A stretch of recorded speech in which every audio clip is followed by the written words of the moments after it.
Halo, selamat sore. Assalamualaikum warahmatullahi wabarakatuh. Saya ucapkan selamat datang kembali kepada seluruh mahasiswa di kelas opini publik, baik opini publik 6 dan 7. Ya, baik. Sore ini kita sudah memasuki pada pekan ke-7 atau sesi ke-7 ya. Di mana pada pekan ini kita akan membahas tentang kelompok primer yang pertama, dan yang kedua adalah pengaruh-pengaruh personal di dalam suatu opini publik. Baik, kita bahas pelan-pelan.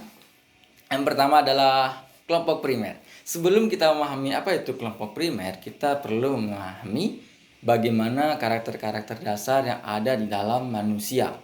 Manusia itu secara teori punya dua karakter mendasar ya. Yang pertama adalah keinginan manusia untuk berkumpul atau bergabung dengan lingkungan sekitarnya yang ada di sekitar, seperti itu. Dan yang kedua adalah ingin menyatu dengan alam sekitarnya juga, seperti itu.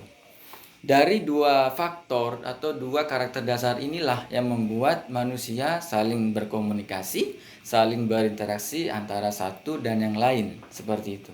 Sehingga secara tidak langsung manusia membentuk kelompok-kelompok kecil. Disinilah yang dinamakan oleh kelompok primer, maksud saya, seperti itu.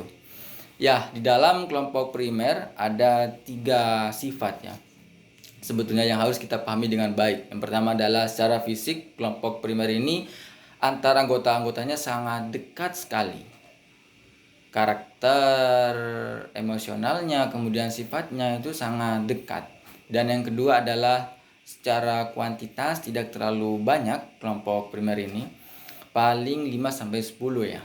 Itulah yang dimaksud kelompok primer. Dan yang kedua adalah hubungan-hubungan yang terjalin antar anggotanya. Sehingga memang secara sederhana kelompok primer ini dimaknai atau dipahami adalah kelompok yang sangat dekat antar anggotanya, mempunyai kekerabatan atau keakraban yang sangat-sangat intens, seperti itu.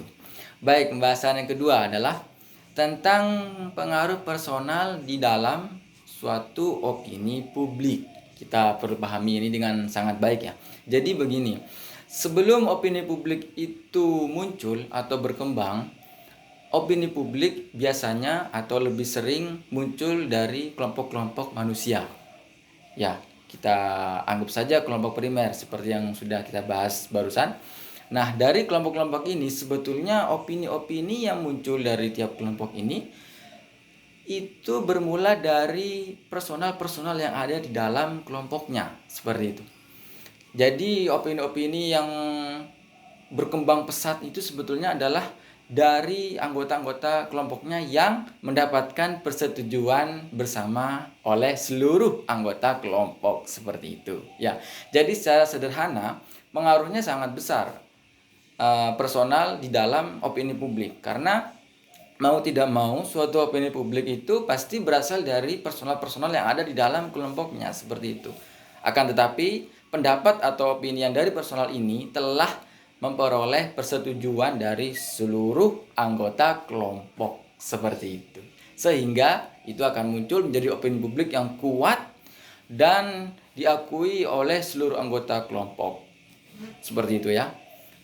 Baik, tidak lupa juga saya mengingatkan di dalam sesi 7 ini ada tugas terakhir yang harus kalian kerjakan, seperti itu. Saya harap kalian mengerjakan dengan sangat baik seperti di pertemuan-pertemuan sebelumnya. Ya, seperti itu ya. Oh iya, tidak lupa juga saya mengingatkan di sesi 7 ada evaluasi tutor yang harus kalian isi sebelum mengerjakan tugas. Saya minta bantuan agar mengisi evaluasi ini dengan sangat baik. Saya selaku tutor minta maaf kalau belum maksimal dalam memberikan materi selama ini ya.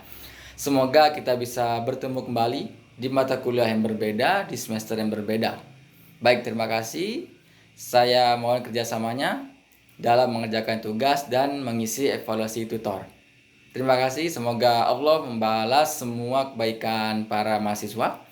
Dan tetap sehat, tetap semangat untuk berpuasa bagi yang menjalankan, tetap di rumah sehingga masa pandemi ini segera berakhir. Terima kasih. Wassalamualaikum warahmatullahi wabarakatuh. Selamat sore.